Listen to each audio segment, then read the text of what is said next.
Welcome to Dory Cote on Shamanism, a weekly podcast that explores one theme in shamanism throughout each month. Get comfortable, have a seat, and let's get started. Welcome to podcast number 39. I am happy to continue our conversation about how to express compassion in these troubling times.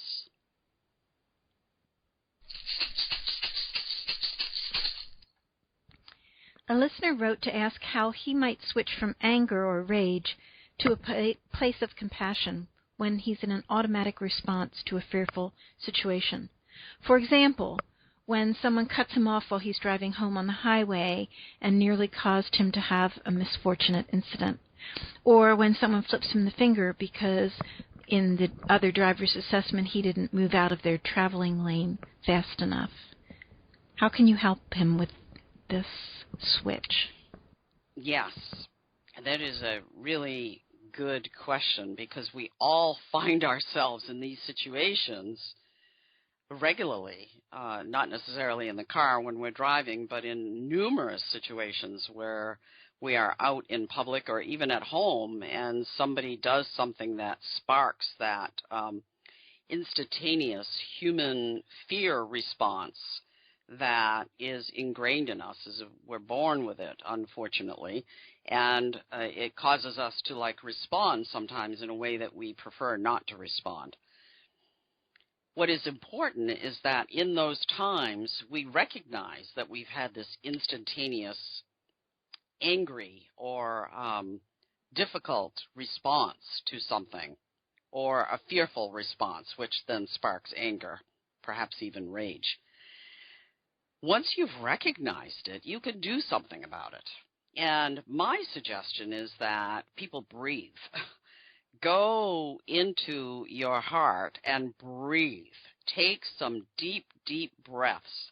Bring the breath of life into your heart, down into your belly, and allow the truth of yourself and the truth of your own compassion that resides in your heart to begin to blossom.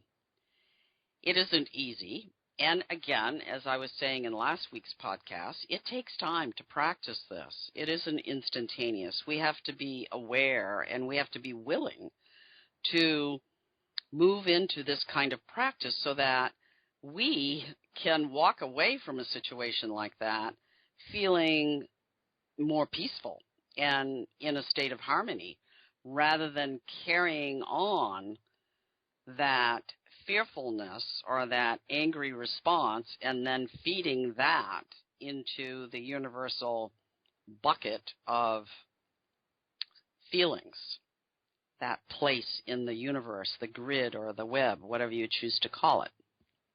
So, you can be thrown off track. I can be thrown off track very easily by somebody who does something that sparks that fear response in me that then can almost instantaneously become anger or maybe even a certain amount of ragefulness.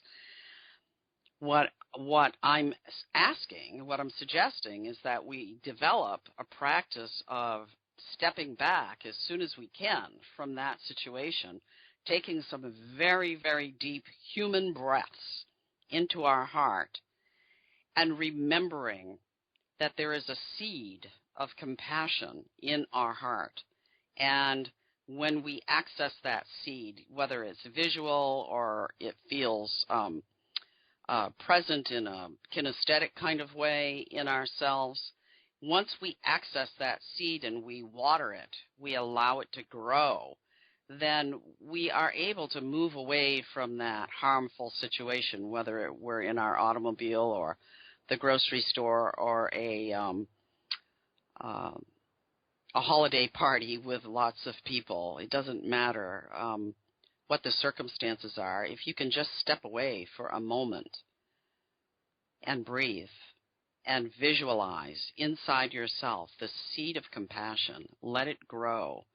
Let yourself feel peace and harmony. Then you have the potential of not continuing the feeding of harmful anger rage, or fear into the universe. Building on your last answer, how would you address how a person can get into their heart when they're not feeling happy or generous or loving? Well, that is the ultimate challenge, isn't it? Because we are all human, and we have feelings, we have our emotional reality, we have our personal history of life in a body, and we get triggered and charged up by things that happen in our lives. And so what I said previously is true, and that is that it is about making a commitment to a spiritual practice. So when we're not happy and we're not feeling resonant with somebody else, or we're feeling not loving or generous at a particular moment, it is probably then the most important time for us to take a step back. And perhaps it isn't possible for us to do it in the moment. Maybe we're in a situation where we can't walk away from what is occurring in our presence. What is important is that at some point, whether it's 2 minutes from now, 2 hours from now, or 2 days from now, we remember this incident and we go into that place, that compassionate heart, and we allow ourselves to feel that space, that seed, that place where compassion resides, because it does reside in all our hearts. We were born with it. What is important is that we foster its growth. And in order to foster its growth, we have to practice this. And so, again, be generous with yourself. Be forgiving of yourself, because the responses that we have are not easy to control. We are not, for the most part, any of us living the life of a guru who's, meditating in the desert all day long and doesn't interact with lots of other people. We are in the world. We are living life, interacting with others, and as a result of our humanness, we are going to have negative responses from time to time. It's what we do after that that really counts, and that's where the spiritual practice comes in.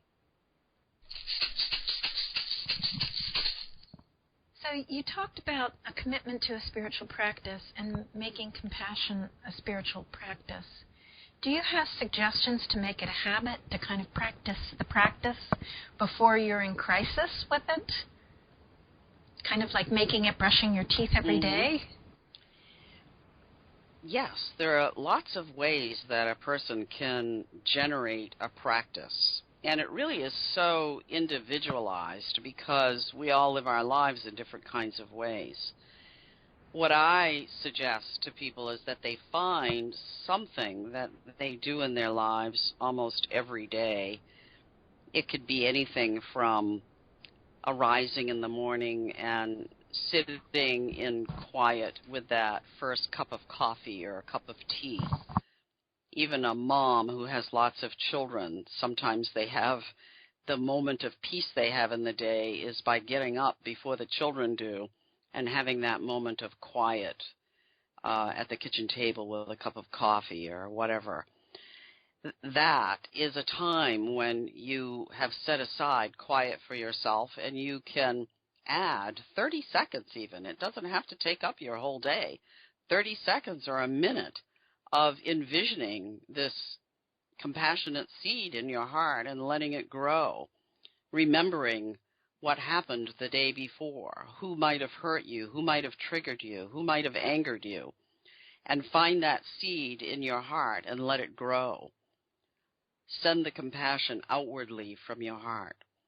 So, cup of tea first thing in the morning, that's one example.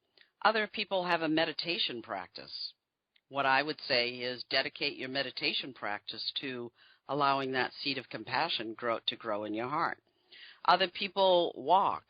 They go for a walk with their dog or by themselves, whether it's in the woods or in the city. take that time of silence. Perhaps if you're listening to music, instead of listening to, Adele or some other pop or, rap or similar kind of music, you tune into something that is a little bit more relaxing, that allows your relaxation response to step into place, and take 5 minutes of your half-hour walk and find that resonant place in your heart where the seed of gratitude resides, the seed of compassion, the seed of compassion resides. So, some people knit, some people sit and knit in the evening. You could be watching TV while you're knitting, and you can find a rhythm with your knitting that is, you're knitting compassion into whatever it is you are making. Perhaps you are a cook. You can visualize the herbs that you're adding to the food that you are preparing as being the seeds of compassion and allowing them to flow into the food that you're preparing for yourself and others. There are so many ways that people can find to add this practice to their life. The most important thing is to identify what is it that you already do where you might incorporate this practice of growing compassion in your heart, and then use it. Use it every day as much as you can. Remember to use it, and then it will become an automatic practice. Do you think that the expression of compassion on a global basis could stop wars and heal the environment? I do. That's how powerful this is. I truly believe, as do many other spiritual warriors, that love and compassion are the ultimate answer to our current status of affairs, to the brokenness that is being represented by the acts of terrorists and the acts of war that are being perpetrated throughout the world. We are, as Americans, we're not exempt from this. As Americans, we are sending so much bigotry and hatred and negative thoughts out into the universe that we as individuals and as a country and as a people are feeding the acts of terrorism. We are not free from responsibility, in truth. So if we begin as individuals, one person, one candle at a time, to practice sending love and compassion to all beings, regardless of their acts, regardless of their behavior, regardless of their attitude, regardless of their beliefs, then we begin to grow that seed of compassion into a huge plant that has the capacity to become like the umbrella of our globe that shades us and protects us and does become the peace on earth that we are all seeking, or most of humanity is seeking at this time. Through goodwill to women and men. Yes, through goodwill to women and men everywhere. And all beings. Not just humans, but all beings. Our acts of terrorism don't exclude what we do to certain animals. We have created a situation where we have made extinct some of our most valued animals and insects. We have polluted our rivers. We have terrorized the earth. We are not exempt. We judge the terrorists, but in truth, we are the terrorists ourselves.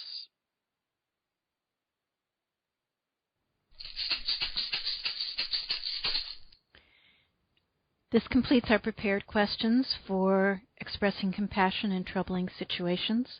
Do you have anything you would like to add at this time? I feel complete with this. Actually, I would like to add one thing.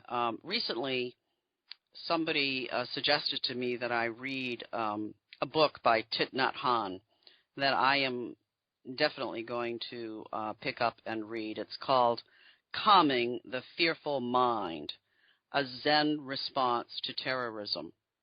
He wrote this book 10 years ago, like in 2005, and he addresses, how as spiritual beings we might respond to the terrorism that permeates our globe. Not just the terrorists that are in the news, the ones who are blowing up buildings and killing people, but the terrorism that resides in our hearts, the way in which we respond to life on Earth, and the way that we have eradicated cultures. We have eradicated whole cultures of peoples, the ways in which, as humans, we have eradicated whole species of beings on this planet. So I am looking forward to reading that book. I'm hoping that I can get to it in early 2016, and perhaps I'll have more to say on this topic after I've read it.